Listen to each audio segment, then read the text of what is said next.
बाबू ये मेरे तरफ से आज आधा घंटा का, मोटा मोटी आधा घंटा का हम पार्ट 3 भेज रहे हैं मॉडल क्वेश्चन पेपर का। पार्ट 2 में हमें बहुत जरूरी चीज बताए हैं।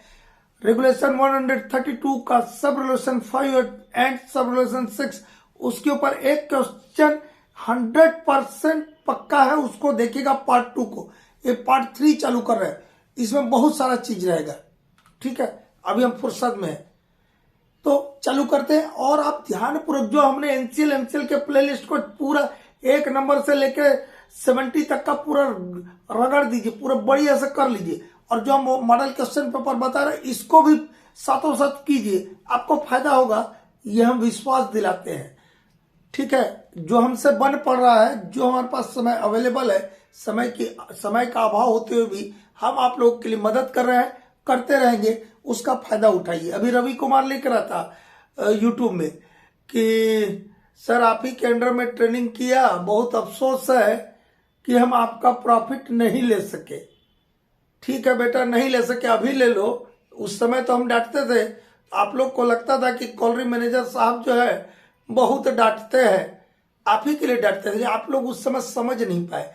ठीक है, अब कम से कम लीजिए ना फायदा। Number 1, inspection of isolation stopping in ब्लेंडेज एंड ऑफ वेंटिलेशन। ये ऑफ यहां भी लगा, यहां भी लगा, मतलब इंस्पेक्शन ऑफ बोल रहा हूं। Inspection of ventilation stopping, VNT लिखा, शॉर्ट में लिखा वेंटिलेशन स्टॉपिंग इन ब्लेंडेज बाई। और आपको ये ऑप्शन दिया, क्या क्या दिया, 14/7 एनवायरमेंट, 7/14 बाय मानिक सदार, 7/14 एनवायरमेंट, ये ऑप्शन दिया है। कहां से पूछा है ये? आप लोग को मेरे चैनल के माध्यम से एनसीएल एमसीएल वाले को भी, फर्स्ट क्लास सेकंड क्लास वाले जो प्लेलिस्ट को आप लोग देख रहे होंगे लेजिस्लेशन का, वहां पर भी हम 1000 बार इस चीज को बोले हैं। हम आप लोगों को कहीं यहाँ पे रेगुलेशन 137 का सब रेगुलेशन 15 और रेगुलेशन 142 का सब रेगुलेशन 7 को कई बार डिस्क्राइब किया है। ठीक है, और उसमें भी डिस्क्राइब किए थे कहां पर, पार्ट 63 या 64 में, 61, 62, 63 को आंख बंद करके पढ़िए, दिमाग खोल के, आंख बंद कीजिए, दिमाग खोल के पढ़िए 61, 62, 63 को, कि किन प्रोविजंस के लिए माइनिंग सरदार कॉम्पिटेंट है, किन प्रोविजंस के लिए ओवरमैन है। ओवरमैन का 2 पार्ट में भेजा, 63, 64 में, सॉरी 62, 63 में, 61 में माइनिंग सरदार का है। वहां पे आपको 20 गो क्वेश्चन मिलेगा, कम से कम 5 क्वेश्चन आपके एनसीएल में आएंगे, 5 क्वेश्चन बदल जाएंगे, 5 क्वेश्चन आपके एमसीएल में आएंगे। ठीक है, 137 का सब रेगुलेशन 15 क्या है कि कोई गोडाउट पैनल है, उस गोडाउट पैनल को सील करने के लिए जो आपने आइसोलेशन स्टॉपिंग बनाया है, उसका हर 7 दिन में एक बार आइसोलेशन स्टॉपिंग का इंस्पेक्शन एक कॉम्पिटेंट पर्सन करेगा, और वो कॉम्पिटेंट पर्सन होगा ओवरमैन। ठीक है, 142(7) में क्या बताए थे? 142 क्या है? प्रिकॉशन व्हेन फायर एग्जिस्ट, जब फायर आपके माइंड में मौजूद है, आग लगा हुआ है, फायर मौजूद है, तो उस फायर या हीटिंग को आइसोलेट करने के लिए या कंट्रोल करने के लिए आपने क्या बनाया? आइसोलेशन स्टॉपिंग, जिसको आप फायर स्टॉपिंग भी बोल सकते हैं। क्यों? क्योंकि वो आइसोलेशन स्टॉपिंग जो है फायर को सील करने के लिए बनाया, इसलिए उसको फायर स्टॉपिंग बोलते हैं। क्या गलत बात बोल रहे हैं? एक ही नहीं चीज है, आपने माइंड के अलग बाकी भागों से उस भाग को अलग किया, इसलिए आइसोलेशन बोल रहे हैं, आइसोलेशन स्टॉपिंग। तो वो जो फायर स्टॉपिंग है उसका भी इंस्पेक्शन कितने दिन में करना है? 7 दिन में करेगा। और किसके द्वारा किया? By an overman. तो इसमें क्या ये हो गया? तो इसका मतलब कि आइसोलेशन स्टॉपिंग, जिसके 8 पर्पज बताए थे कि 8 पर्पज से हम आइसोलेशन स्टॉपिंग बनाते, कोई प्रकार का आइसोलेशन स्टॉपिंग होगा, आइसोलेशन स्टॉपिंग का इंस्पेक्शन कितने दिन में एक बार करते बाबू? 7 डेज में एक बार। ठीक है, किसके द्वारा किया जाएगा? By an overman. किसके द्वारा किया जाएगा? ओवरमैन। अब बच गया आपका इंस्पेक्शन ऑफ वेंटिलेशन स्टॉपिंग। इसको भी बताए थे 62 या 63 में।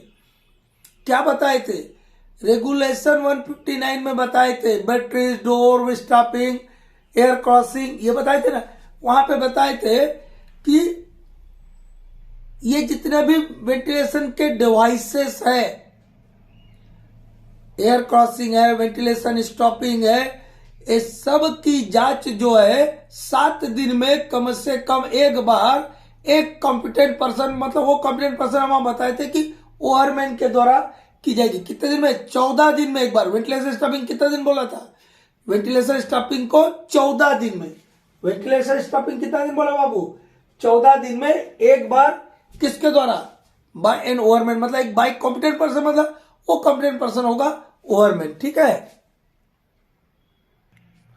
नेक्स्ट क्वेश्चन लेते हैं। नो ट्रीज, लूज स्टोन और debris shall be allowed to remain within a distance of blank meter from the edge or side of excavation। ये ओपन कास्ट का चीज है। आपका जो बेंच है उसका किनारा से कितना मीटर दूर तक कोई ट्री, लूज स्टोन या डेब्रिस नहीं रहना चाहिए। ये कौन रेगुलेशन किसे बोल रहा हूं बाबू? रेगुलेशन 105 का सब रेगुलेशन 5। रेगुलेशन 105 का सब रेगुलेशन 5। कितना मीटर दूर तक जो आपका बेंच का किनारा है, क्या बोला? From the edge or side of excavation, मतलब बेंच के किनारा से कितना मीटर दूर तक कोई लूज डेब्रिस, ट्रीज या लूज स्टोन नहीं रहना चाहिए। कितना मीटर दूर तक? 3 मीटर। कितना? 3 मीटर दूर तक। ठीक है, ये क्वेश्चन आएगा बेटा, ये क्वेश्चन आएगा, इसको दिमाग में एंटर कर लीजिए जब तक माइनिंग के एग्जाम देते रहिएगा। अभी तो रिक्रूटमेंट में जा रहे हैं, अभी तो आप एंट्री कर रहे हैं, इसके बाद के लिए भी इसको एकदम दिमाग में कर लीजिए। क्वेश्चन नंबर 3 लेते। Height and width of bench. Height and width of bench का हम कुछ नहीं लेंगे। क्यों नहीं लेंगे? क्योंकि हम एनसीएल एमसीएल वाला प्ले लिस्ट में आप ये रेगुलेशन 105 और 106 को हम बहुत बढ़िया समझाए हैं, बहुत तरीके से। आप उसको वहां जाके पक्का देखिएगा। हाइट ऑफ बेंच के लिए क्या रूल रेगुलेशन है, हाइट ऑफ बेंच के लिए होगा, विड्थ ऑफ बेंच के लिए क्या है, रेगुलेशन 105 और 106 में क्या लिखा है वो देख लीजिएगा। कौन पार्ट में दिया है? एनसीएल एमसीएल वाले पार्ट 6 में। और विड्थ ऑफ बेंच जो है पार्ट 20 में एक न्यूमेरिकल है। पार्ट 20 में क्या है? एक विड्थ ऑफ बेंच के ऊपर न्यूमेरिकल है। आपको थियोरी समझने में 100% ये पार्ट 20 मदद करेगा। ठीक है, ये हो गया, क्योंकि यहां पे हम सिर्फ कैलकुलेशन ही नहीं बताए, क्यों कैलकुलेशन में वो चीज आ रहा वो बताए हैं, तो वहां समझ लीजिएगा। तो आपका ये पार्ट 6 में जो हाइट ऑफ बेंच और विड्थ ऑफ बेंच का दिया है वो समझ आएगा। और एक आधा और कहीं इधर उधर भी होगा, ढूंढिएगा अगल बगल में। ये किस में मिलेगा आपको? एनसीएल एमसीएल के प्लेलिस्ट में मिलेगा। अब इससे भी ये जो अभी बताए, इससे भी बेटर और क्वेश्चन बता रहे, रुके 2 मिनट लिखने दीजिए बेटा। ये भी क्वेश्चन आएगा, इसलिए भूलिएगा मत। Examination of haulage and travelling roadway shall be done blank days, shall be done in होगा, shall be done in blank days and by. ठीक है, ये चीज कहां से बता रहा हूं मैं? एनसीएल एमसीएल वाले बच्चों को बताया हूं।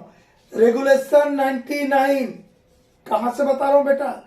रेगुलेशन 99 का बड़ा फेरा होता है, इसलिए पढ़ के जाइएगा। रेगुलेशन 99 से बता रहा हूं, examination of travelling and haulage roadway. ठीक है, तो हॉलेज और ट्रेवलिंग रोडवे का एग्जामिनेशन 7 दिन में एक बार करते हैं। कितने दिन में एक बार करते हैं बेटा? 7 दिन में। और कौन करता है? बाय एन ओवरमैन और अदर कॉम्पिटेंट पर्सन। कौन करेगा? By an overman. आपको 62 63 में भी ये भी बताया होगा। ठीक है, और एक इससे सिमिलर चीज और समझ लीजिए।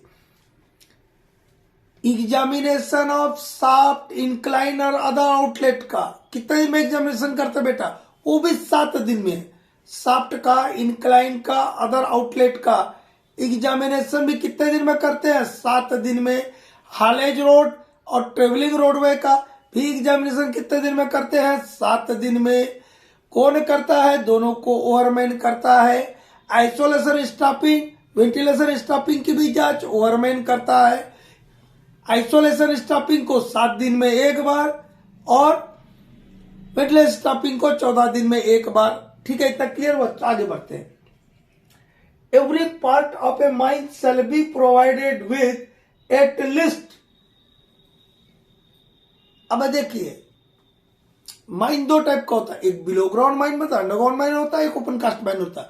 माइन कोई भी हो, कोई भी माइन में आपका 2 आउटलेट चाहिए, 2 इग्रेस चाहिए। कितना चाहिए? एटलीस्ट, कम से कम 2 से आप अधिक रख रहे कोई बात नहीं, at least 2 egress or outlet shall be provided in every mine, whether it is below ground or it is open cast mines।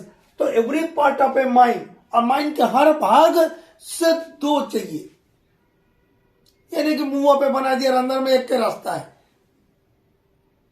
कितना चाहिए? 2।